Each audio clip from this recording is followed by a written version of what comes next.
Hello everyone, I hope कि आप सब अच्छे होंगे। अगर अच्छे नहीं भी होंगे, प्रिटेंड तो कर ही होंगे। और अभी हम लोग बात करने वाले हैं एक ऐसे इंसान का जिसका नाम है एल एलविस यादव।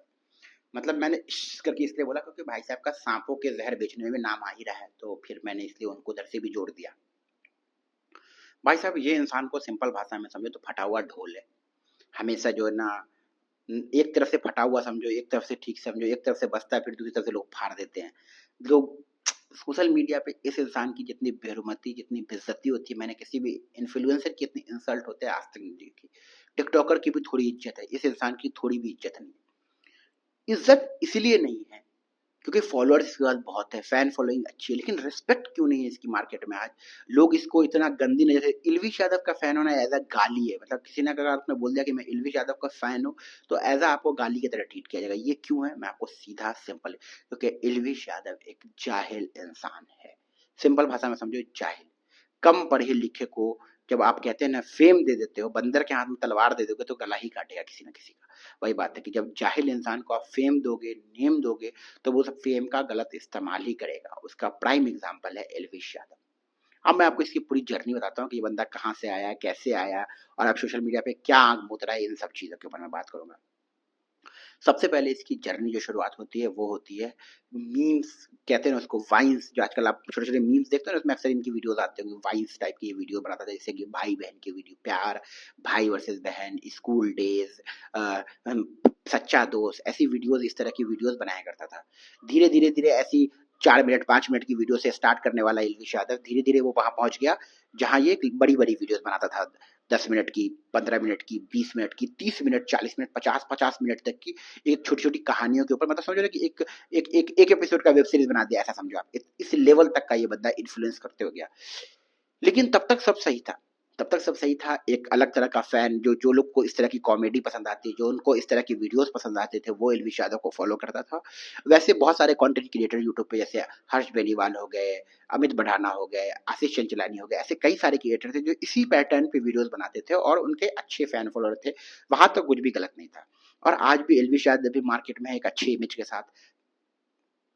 आज भी मार्केट में हर्ष बेनीवाल है एक बहुत अच्छे इमेज के साथ। आज भी मार्केट में आपको अमित बढ़ाना है बहुत अच्छे इमेज के साथ। आज भी आपको आशीष चंचलानी है बहुत अच्छे इमेज के साथ। हर्ष बिरदुल करके ऐसे बहुत सारे इन्फ्लुएंसर जो बहुत अच्छे इमेज के साथ आज भी सेम वीडियो बना रहे हैं। तो फिर एलविश यादव के साथ ऐसा क्या हुआ कि ये इतना नफरत आज इसको मिल रही है और इतना ज्यादा हेट मिल रहा है। ये बहुत सारे लोग के माइंड में ये बात आती है। मैं आपको जवाब देता हूँ क्या हुआ। क्योंकि आपको सबको पता है कि इस दुनिया के अंदर सबसे बड़ा नशा है वो धर्म का नशा। वो हिंदू के अंदर हो, मुसलमान के अंदर हो, किसी के अंदर भी हो, धर्म का नशा सबसे खतरनाक नशा है। और इल्विश यादव को पता नहीं कब और कैसे ये धर्म का नशा लग गया। कब न कैसे इसको धर्म, कहते हैं धर्म का जो होता है ना, पागलपन चढ़ गया इसके दिमाग पे। इस बंदे ने, जहाँ ये वाइन्स बनाता था, वहां इसको दिमाग में आया कि अब मैं रोस्टिंग भी करूंगा। और रोस्टिंग करने की शुरुआत कैसे की, सबसे पहले घर के पीछे लिखा जय श्री राम, क्योंकि गाली बोलना, राम के नाम पे गाली बोलना आजकल बहुत कूल है, फैशन है इस देश के अंदर। राम का नाम ले लो कि मैं हिंदू हूं, मैं जय श्री राम बोलो, और फिर सबको बोलो, सब चलता है। क्योंकि क्यों, कि आपने पीछे क्या लिखवा लिया, जय श्री राम, अपने राम का, भगवान का भी नाम खराब कर रहे हैं ऐसे लोग। अब मैं आपको बताता हूँ, इस बंदे ने सबसे पहले लड़कियों को बॉडी शेम करके, इंसल्ट करके, क्या बोलते हैं ना, गलत तरह की चीजें करके पहले तो अपने आप को लाइमलाइट में लाया, अलग तरह से लाइमलाइट। मतलब पहले भी फेमस था ये बंदा, ऐसा नहीं था कि पहले फेम था, लेकिन पहले एज अ गुड क्रिएटर था। लेकिन उसके बाद जो अब जो ये सेकंड टाइम, जब फर्स्ट टाइम फेम गेन किया एक अच्छे वाइन्स बना के, सेकंड टाइम जब ये फेम गेन कर रहा था ना, ये दुगलई और हरामखोरी करके फेम गेन कर रहा था, जिसमें इसने टिकटॉक यूट्यूब वर्सेस फाइट में, या कुशा कपिला को, आशिका भाटिया को, ऐसे कई सारे इन्फ्लुएंसर को करके। लेकिन ये भूल गया कि कब ये रोस्टिंग करते करते, पर्सनल होते होते ये हिंदू मुस्लिम तक पहुंच गया। एक टाइम के बाद इसकी इमेज ऐसी बन गई कि इल्विश यादव यानी हिंदू और मुस्लिम वाला बात हो गया, कि मतलब अब इल्विश यादव अगर बोलेगा तो मुसलमान के खिलाफ बोलेगा। और उस समय सीए एनआरसी हो गया, या फिर आपको जो है ना किसान आंदोलन हो गया, या फिर और भी जितनी भी चीजें हुई, उन सब में ये सरकार के सपोर्ट में था और हमेशा किसान के खिलाफ रहा। हमेशा ये जो एनआरसी सीए में लोग बैठे थे उनके खिलाफ था। और जो भी सरकार की योजना है उसको ये अपने एजेंडा के तहत या बीजेपी के एजेंडा के तहत सपोर्ट करता रहा। और अपने आप को कट्टर हिंदू बोल के और बीजेपी के सपोर्ट में बोल बोल के इसने और अपना गूं घिस दिया अपने कैरियर का। और धीरे धीरे धीरे धीरे गंदगी के दलदल में जाता रहा और अपना कहते हैं ना एक जो अच्छा फैन बेस था जब वो वाइन्स बनाता था, धीरे धीरे जो है ना अब एक अच्छा फैन बेस के साथ साथ एक नफरती वाला फैन बेस भी इसने अपना क्रिएट करना शुरू किया। और आज के दिन मैं आपको बता दूं 80 to 90% जो एलविश यादव के फैन हैं, जो लोग एलविदा फैन क्या बोलो, जो लोग इनको फॉलो करते हैं, जो लोग इनको जानते हैं, वो इनको हरामखोरी बोलते हैं और चू शब्द से इस्तेमाल करते हैं और चू ही बोलते हैं इनको। ठीक है। अब उसके पीछे लॉजिक क्या है? लॉजिक ये है कि भाई साहब मैं बिल्कुल नहीं बोलता, चलो मैं आपके सपोर्ट में हूँ कि किसान गलत है, लेकिन वो तो अपने देश के ही है ना। अगर कहीं पे एक लोग बैठ के बोल रहा है कि वो चीज गलत है तो मैं 2 मिनट के लिए उसके सपोर्ट में नहीं आऊंगा, मैं खुद ही नहीं आऊंगा। लेकिन 1 लाख लोग बैठ के बोल रहे हैं कि वो चीज गलत है, तो कुछ तो बात होगी उसके अंदर, कुछ तो होगा ना। एक बार सुन तो लो उनकी बात, एक बार समझ तो लो उनकी बात, उनकी फीलिंग तो एक बार समझ लो। लेकिन नहीं, क्योंकि आप एक ऐसी आइडियोलॉजी से आते हो, क्योंकि आप एक ऐसी पार्टी को सपोर्ट करते हो कि वो उनको गलत बोल रहे हैं तो आप भी उनको गलत बोल रहे हो। एनआरसीसीए के टाइम हो सकता है कि बिल्कुल गलत, वो जो लोग थे उनको एकदम बिल्कुल समझ में नहीं आ रहा था एनआरसीसीए, वो सब लोग जाहिल हैं, वो सब लोग फंडिंग थे, मैं सब चीज से एग्री करता हूँ, लेकिन थे तो अपने देश के। हाँ, कम से कम आप जाके उनसे मतलब जो ना बड़े बड़े जो नेता थे, मोदी जी तक कुछ नहीं बोल रहे थे, चौपड़गंजू लोग बोल रहे थे यार बीच बीच में, वो उनको जो है ना देशद्रोही साबित कर रहे थे, पाकिस्तान से फंडिंग साबित कर रहे थे, जो घटिया से घटिया लेवल की चीजें वो उनको बता रहे थे। और ये किसके लिए कर रहे थे? किसके लिए कर रहे थे? किसके लिए कर रहे थे भाई साहब? आप जो किसी को गाली दे रहे हो, अपने देश के लोगों पे आप सवाल खड़े कर रहे हो, किसके लिए? सरकार को खुश करने के लिए, यही तो मुद्दा है ना। क्योंकि अगर कोई इंसान विपक्ष से बोल रहा है, तो जैसे मान के चलो मैं अगर सरकार से सवाल कर रहा हूँ, तो मैं तो सरकार के खिलाफ हूँ, सरकार इज द मोस्ट पावरफुल, सरकार से पावरफुल तो कोई है नहीं, मैं उसके खिलाफ बात कर रहा हूँ। और आप सरकार के सपोर्ट से बात कर रहे हो, जबकि आपको सरकार की जरूरत है भी नहीं, सरकार को आपके सपोर्ट की जरूरत है भी नहीं, क्योंकि सरकार बहुत पावरफुल है, वो बहुत पावरफुल है, लेकिन फिर भी आप उसके सपोर्ट में आके बात कर रहे हो, इसका मतलब कुछ तो गड़बड़ है बाबा।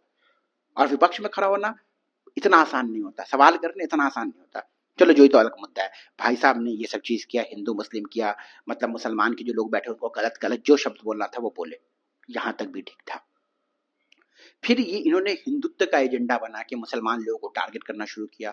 फिर बिग बॉस जैसे शो में इनको एंट्री मिल गई, वहां गए, वहां जाके अपना हिंदू वाला जो माइंडसेट वहां भी दिखाया, छोटी माइंडसेट, लड़कियों को टारगेट करने वाला माइंडसेट, लड़कियों के साथ गलत तरह से बात करने का माइंडसेट। और जब ये मुंह खोलता है ना तो हमको लगता है ना वो ध्रुव बोला था ना, उपले ही निकलेंगे गोबर नहीं निकलेंगे, वही वाली बात है। जब ये मुंह खोलता है ना हग ही देता है।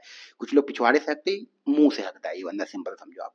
तो वही चीज है कि इस बंदे ने अपने शब्द ट्विटर पे या फिर इंस्टाग्राम पे, फेसबुक पे, यूट्यूब पे ऐसी बातें ये बोलता है ना कि लगता रहा कि ये कंटिन्यूअसली इसका पेट खराब है, ये हफ्ता चालू किया हुआ है। ठीक है, ये सब तो चलता रहा। फिर धीरे धीरे धीरे ये बंदा इतना ज्यादा हिंदुत्व के नशे में चूर हो चुका है।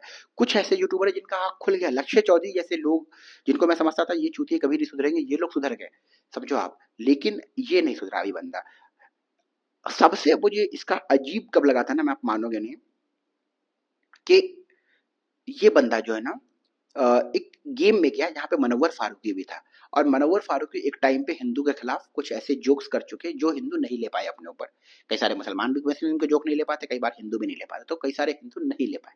ठीक है भाई, पसंद नहीं आया, उनके खिलाफ एक्शन हुआ, वो जेल गए, जो भी था जो भी था जो भी था, उनको उनकी सजा मिल गई, वो सब बात खत्म करते वहां पे। बात आती है इलविश यादव के ऊपर। इलविश यादव एक क्रिकेट टूर्नामेंट होने वाला होता है वहां, मुझे सबसे ज्यादा जो तकलीफ हुई इस बंदे से, इसकी जाहिलियत एक तरफ, इसका किसी को हेट देना एक तरफ, इसकी बीजेपी को सपोर्ट करना एक तरफ, इसके दिन रात नफरती बातें करना एक तरफ, सब एक तरफ। मुझे तकलीफ तब हुई ना इस बंदे से, जाहिलियत इसकी झलक क्या है कि इंसान की अच्छी परवरिश होना कितनी जरूरी है, माँ बाप को उसकी अच्छी परवरिश और करना कितना जरूरी है, मुझे उस दिन समझ में आया इसके बारे में।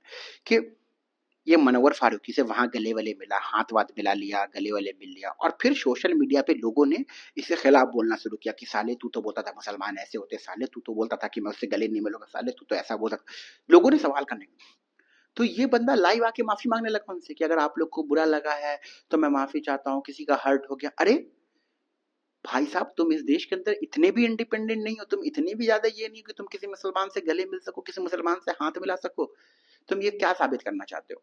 तुम जिस पापा को सपोर्ट करते हो ना, वो भी पापा जो ना सऊदी अरब और जब बड़े बड़े देश में जाते हैं ना, दुबई में जाते हैं ना, शेख से गले मिलते हैं, चुनाव के समय ना टोपी पहन के दरगाह में नजर आते हैं, योगी हो या मोदी। तो भी जब उसको मतलब, ये जो थी ना निहायती घटिया किस्म की बात थी कि अगर आप किसी मुसलमान से मिले हो, जुले हो, उनके साथ खेले, और कुछ लोग आपसे ऑफेंड हो गए ना, तो आप मिच्योरिटी के साथ सामने आते बोलते भाई साहब ज़िंदगी ऐसी होती है कि कई बार आप छोटे होते हो, बचपने में कई गलती कर देते हो, कई बार आप बहुत सारी चीज़ें ऐसे बोल देते हो जो आपको नहीं बोलनी चाहिए। आपके अंदर मैच्योरिटी आता है, अंडरस्टैंडिंग आता है, फिर आप समझते हो और आप अपने फैन को समझाते कि भाई साहब इन चीज़ों से बाहर निकलो, हिंदू मुस्लिम से आगे भी एक दुनिया है, एक बहुत खूबसूरत दुनिया है। लेकिन ये जाहिल तो जाहिल है, गोबर दिमाग। लेकिन ये भाई साहब ने लाइव आके लोगों से माफ़ी माँग ली कि भाई साहब आज के बाद से ऐसा नहीं होगा। फिर भाई साहब वापस से मुनव्वर फारूक के साथ अगले फिर दिखे। लेकिन क्या कर सकते हैं? अब अगर गूँ को अपना पसंदीदा क्या बोलते हैं ना टेस्ट का चीज़ बनाओगे तो साला गूँ तो बदबू मारेगा ही मारेगा। फिर वापस से ये मुनव्वर फारूक के साथ दिख गया कुछ दिन बाद। दूसरी बात, जब मणिपुर के अंदर महिलाओं के साथ गलत होता है, ये कुछ नहीं बोलते हैं। महिला रेसलर के साथ गलत होता है, ये कुछ नहीं बोलते हैं। उन्नाव में गलत होता है, ये कुछ नहीं बोलते हैं। मणिपुर में मतलब इस देश के अंदर नीट स्टूडेंट के साथ गलत हो जाता है, तब कुछ नहीं बोलते। ये इस देश के अंदर कभी भी किसी के साथ कुछ भी गलत हो तब नहीं बोलते। लेकिन जब भी आप बीजेपी पे सवाल खड़े कर दो, सरकार पे सवाल खड़े कर दो, ये भाई साहब एकदम जोश में आ जाते हैं कि भाई साहब कैसे पापा के बारे में कैसे बोल दिया बे, कैसे बोल दिया, अब भी इसकी वाट लगाते हैं। इस तरह का इंसान है। आप खुद एक बार सोचो कि एक तरफ जो मेन मुद्दे हैं, अगर आप देशभक्त बोलते हो खुद को, अभी इसकी वीडियो आई ध्रुव राठी को एक्सपोज करते वीडियो बनाया, एकदम जाहिल जैसी वीडियो। वैसी वीडियो तो मैं भी नहीं बनाता, जबकि मैंने इस चीज को अभी शुरू किया, अपना पूरा ओपिनियन देना है। मीम्स देख के रिव्यू देना आसान है, लेकिन ओपिनियन देते समय कई सारे शब्द आपके मुंह से गलत भी निकल जाते हैं। फिर मैं बहुत सोच समझ के बात करता हूँ। ये बंदा बहुत जाहिल किस्म का एक रिव्यू वीडियो निकाला, बहुत जाहिल किस्म की वीडियो निकाली, बिना सर पैर की बातें की, कभी हरमिंदर भरमिंदर जो भी करना था इसने नहागा इसने पूरी वीडियो में। और जब उसका काउंटर आया तो ये बंदा गायब है। और मुझे पता है ये इसका जवाब देगा, क्योंकि ये जो जवाब देगा मुझे पता है बिना सर पैर का जवाब देगा। लेकिन फिर भी इसके जो कुछ अंधभक्त फैन हैं और कुछ जो यूट्यूब इन्फ्लुएंसर हैं, जो गोदी इन्फ्लुएंसर के नाम से फेमस है, जो पॉलिटिकल पार्टीज को सपोर्ट करने के नाम से फेमस है, वो लोग फिर भी इनको सपोर्ट करेंगे। तो मोटा मोटी बात यही है कि इल्विश यादव एक जाहिल किस्म का आदमी है। मैं उन सब 16 मिलियन 15 मिलियन जो भी इनको लोग फॉलो करते हैं उनसे यही कहूंगा कि आप ऐसा क्या देखते हो उसके अंदर जिससे आप उससे इन्फ्लुएंस होते हो। वो बंदे को जब भगवान का नाम इस्तेमाल करना होता है जय श्री राम करके कर लेता है। वो बंदा आपको ये बताता है कि सलमान खान घटिया आदमी भी बहुत सबसे घटिया शो है, जिंदगी में मर जाऊंगा नहीं जाऊंगा, ये चू बनाने वाला शो है। जब उसको अच्छे पैसे ऑफर होते हैं वो खुद चला जाता है। वो बंदा आपको ये सिखाता है कि मुसलमान से हाथ नहीं मिलाना चाहिए, गले नहीं मिलना चाहिए, मुसलमान गलत होते हैं। और जब उसको चैरिटी मैच खेलने को मिलता है वो बंदा चला जाता है। वो बंदा आपको ये सीख देता है कि ये गलत है वो गलत है, लेकिन जब उस बंदे का फायदा हो, जब उस बंदे को पैसे मिल रहे होते जहां से, वहां जाता है और वो चीज करता है। और आप और जो उनके अंधभक्त फैन हो उनका काट देता है। तो भाई साहब आंख खोलो, समझदार बनो। ऐसे अंधभक्त, ऐसे चू को फॉलो करना बंद करो, ऐसे जाहिल को फॉलो करना बंद करो।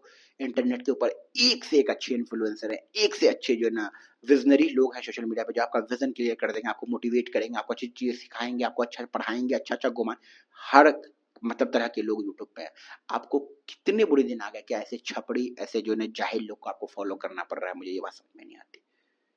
तो मैं आप सबको से रिक्वेस्ट करूंगा कि सोच समझ के अपने आइडल को चूज करें, सोच समझ के अपने जिनको आपको फॉलो करना है उसको चूज करें।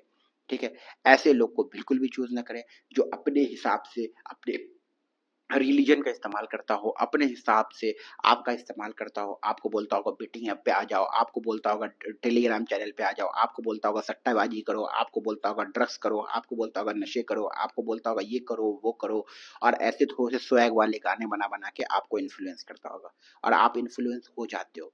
और खास करके छोटे तबके के लोग हैं, मतलब 11-12 के जो लोग होते हैं वो सबसे ज्यादा ऐसे लोगों से इन्फ्लुएंस होते हैं। सबसे ज्यादा जो ऐसे लोगों से इन्फ्लुएंस होते हैं ना, जाहिल लोगों से, वो छोटी कम्युनिटी के लोग जो होते हैं, जो लोग छोटे लोग होते हैं। इसको मैं एज अ बुरा मत ले लेना, मैं आपको सच बता रहा हूँ कि इसको कौन फॉलो करता है।